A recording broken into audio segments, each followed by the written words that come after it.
Hello everyone. आज मैं आप लोगों से डिस्कस करने वाला हूँ कुछ इंपॉर्टेंट चेकलिस्ट। इन चेकलिस्ट पे आप एक कॉपी में इन चीज़ों को लिखिए और इस पर टिक कीजिए। अगर आप इसको ऑनेस्टली फॉलो कर रहे हैं तो ट्रस्ट मी 2025 का प्रीलिम्स आपका है। ठीक है। सबसे पहले चेकलिस्ट के पहले मैं आपसे ये बताऊंगा कि ये जो अभी यूट्यूब में जो हवाबाजी चल रही है, देखो मैं पहले एडवाइस करूंगा कि आप सोशल मीडिया से जितना दूर रह सकते हो रहो। अपने जो काम के कोर्स है, आपके जो काम के जो भी एक्सपाइटेड आप चीजें रिवाइज कर रहे हो, ठीक है। नेगेटिव जो दोस्त यार है, ठीक है, जो फालतू के जो बोलते हैं ना कि अरे प्रीलिम्स नहीं होगा, नेक्स्ट अटेम्प्ट देंगे, ये देंगे वो देंगे, इनसे दूर रहो। If you have made up your mind कि आपको ये अटेम्प्ट देना है, ठीक है, तो कुछ चीजों पे आपको स्पेशल ध्यान रखना पड़ेगा। सबसे पहली चीज आप खुद से पूछिए कि ऑनेस्टली खुद से कि क्या मेरी पढ़ाई सफिशिएंट है, am I going to clear the prelims examination. क्या वो कॉन्फिडेंस आप में है? अगर वो कॉन्फिडेंस आप में आ रहा है कि हाँ भाई मैं प्रीलिम्स निकाल लूंगा, वो कॉन्फिडेंस ऐसे हवा से नहीं आएगा। आपकी तैयारी क्या उस लेवल की है? तैयारी in the sense, let's say जो आपके हाई यील्ड एरियाज, क्योंकि देखो ये सब मैं मल्टीपल टाइम्स बात कर चुका हूँ, पीवाईक्यूज एनालाइज करने, static is the king maker. अब आपकी स्टैटिक क्या इस लेवल की तैयारी हो चुकी है कि कोई आपको आधी रात को भी उठा के पूछे क्या प्रेसिडेंट के इलेक्शन में कौन कौन पार्टिसिपेट करता है ना? इससे इस डोमेन से 4 से 5 बार क्वेश्चन आ चुके हैं।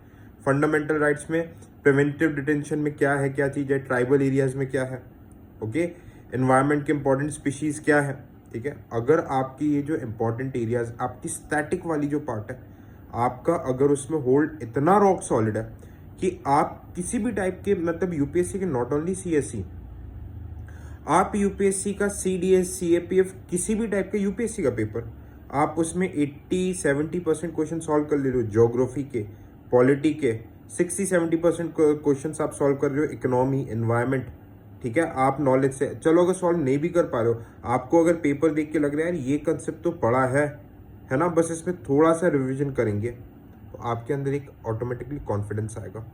और अगर ये कॉन्फिडेंस आपके अंदर अभी नहीं आ रहा है तो आप, मैं अभी भी बता रहा हूं, static is the only king maker. अपने सोर्सेस को स्ट्रॉन्ग करो, ठीक है। जो आप स्टैटिक देखो, यहीं से ही क्वेश्चंस आएंगे। जल्दबाजी में देखो, एक ज्यादा कवर करने की जो भूख रहती है, वो मत करना कि ये भी पढ़ लूं, वो भी पढ़ लूं, ये चीज भी पढ़ लूं, नहीं। आपकी जो सोर्स है, कॉन्फिडेंस रखो कि भाई जो आपने पढ़ा है उसी से ही क्वेश्चन आएगा। ये पार्ट इस तरीके से पढ़ाई करनी है कि अगर ये मेरे से नहीं बना तो किसी से नहीं बनेगा, वो फिर यूपीएससी के एग्जामिनर से ही बनेगा। ये कॉन्फिडेंस लाना है, इतने मल्टीपल टाइम रिवाइज करना है।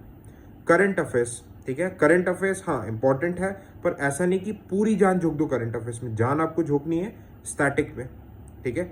स्टैटिक का उसके हिसाब से भी सब्जेक्ट की प्रायोरिटी, जो मैं मल्टीपल वीडियोस में बात कर चुका हूँ, ठीक है। तो क्या आप स्टैटिक पे कवर पकड़ आपकी बहुत अच्छी हो चुकी है? सेकंड चीज, क्या आप पीवाईक्यूज में, अब पीवाईक्यूज के एनालिसिस, मतलब पीवाईक्यूज में आप बहुत ऐसे क्वेश्चंस आते हैं जिसमें we don't know the answer, but क्या आप अपने नॉलेज को अप्लाई करके, स्टैटिक के नॉलेज को अप्लाई करके, ऑप्शंस एलिमिनेट करके, क्या आप सही ऑप्शन तक पहुंच पा रहे हो? वेदर मार्केट में आप एलिमिनेशन टेक्निक बोल लो, कुछ भी बोल लो, बहुत सारी चीजें चलती है मार्केट में, अभी चलती है, अलग अलग चीजें आती रहती है, बट क्या आप ट्रेंड पकड़ के, जब आपके सामने रैंडम क्वेश्चन आता है ना, रैंडम क्वेश्चन यूपीएससी का ही, आप क्या अपने एलिमिनेशन टेक्निक्स, आपके जो पीवाईक्यू से जो आपने एनालाइज किया, उसके थ्रू क्या आप सही आंसर तक पहुंच पा रहे हो? ओके, ये दो चीजें अगर आपकी आ गई है ना, तो आपके चांसेस बहुत हाई रहेंगे। बशर्त है कि इस आखिरी के 50 दिनों में आपको किसी भी टाइप के ट्रैप में नहीं फंसना। ट्रैप इन द सेंस कि आप कोई नई चीज पढ़ रहे हो, ओके। हाँ, there are various type of short revision videos. आप यूट्यूब में देखोगे शॉर्ट रिविजन वीडियोस चलते हैं, मेरी भी शॉर्ट रिविजन वीडियोस है कि आप अपने जो कॉन्क्रीट पार्ट है, स्टैटिक पार्ट को स्ट्रॉन्ग कर सकते हो, ठीक है।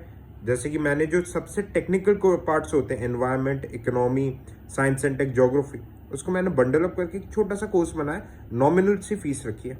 आप देख सकते हो अगर आपको वो चीज़ लगता है, या फिर अगर आप कॉन्फिडेंट हो कि भाई नहीं मेरी इन चीज़ों की तैयारी अच्छी है, अभी इन स्टैटिक पार्ट को स्ट्रॉन्ग कर लो।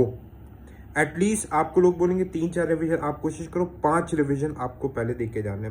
Static static revision, PYQ revision, PYQ revision, PYQ, और सिर्फ ये देखने के लिए कि क्या आप 2 घंटे में टेस्ट पूरा कर पा रहे कि नहीं, आप टेस्ट दो, ठीक है। अगर ये दो चेकलिस्ट पे आपके स्ट्रॉन्ग टिक्स हैं, है ना, डजेंट मैटर आप एक्स्ट्रा रीडिंग, कोई बुरी बात नहीं है ना, मैं किसी सोर्सेज पे नहीं जा रहा। हाँ, बट आपके स्टैटिक से पीवाईक्यूज बनने चाहिए, इन दोनों में लिंकेज है। आपसे अगर लास्ट 15-20 ईयर्स के पीवाईक्यूज बन रहे हैं, मैं आपको गारंटी दे रहा हूँ, अगर आप अपने रैशनल माइंड पे रहें। रैशनल माइंड पे रहने का मतलब क्या है कि भाई देखो, बहुत मैं ऐसे कैंडिडेट जानता हूँ, मैं भी एक टाइम पे एक में मैंने ऐसे किया था, पढ़ा बहुत था, बहुत अच्छी तैयारी थी, बट क्या नर्वसनेस, यार रिजल्ट क्या होगा, घबरा रहे, टेंशन हो रहा है, एग्जाम की एक रात पहले नींद नहीं है, एग्जाम में घबराहट हो रही है, प्रीलिम्स गॉन। ठीक है, आपको बस काम एंड कंपोज रहना। व्हाट आपको प्रीलिम्स को किस वे में लेना है, ओके। आप बस अगर ये एटीट्यूड लेके आ जाए कि यार भाई हो रहा है तो हो, नहीं हो रहा है तो नहीं हो, मैं कोई मर नहीं रहा इसके लिए, I am here to give my 100%। ठीक है, होगा तो होगा, नहीं होगा तो ठीक है, जीवन से कोई बड़ा नहीं है यूपीएससी। आपके अंदर ये एटीट्यूड आ गया, प्लस अगर आप सही डायरेक्शन में मेहनत कर रहे हो, तो आप एग्जाम में टेंशन फ्री होकर अपना 100% दे पाओगे। पर अगर आप रिजल्ट के बारे में सोचने लगे कि यार अभी से यार नहीं हुआ तो क्या करूंगा, हो गया तो मीन्स की तैयारी कैसे करूंगा, अरे मीन्स की तैयारी सब हो जाएगी, पहले आप स्टेप के बारे में, प्रीलिम्स तो सोचो। अगर आप रिजल्ट के बारे में नहीं सोचोगे तो आपके दिमाग में फियर ऑफ फेलियर नहीं आएगा, और अगर फियर ऑफ फेलियर नहीं आएगा तो you would be able to perform in a much better way.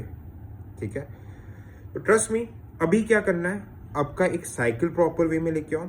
Cycle proper way में लेके आओगे, ठीक है, रिविजन रिविजन रिविजन, ठीक है, और पीवाईक्यू पीवाईक्यू पीवाईक्यू, यही दो मूल मंत्र है आपके प्रीलिम्स को निकालने का।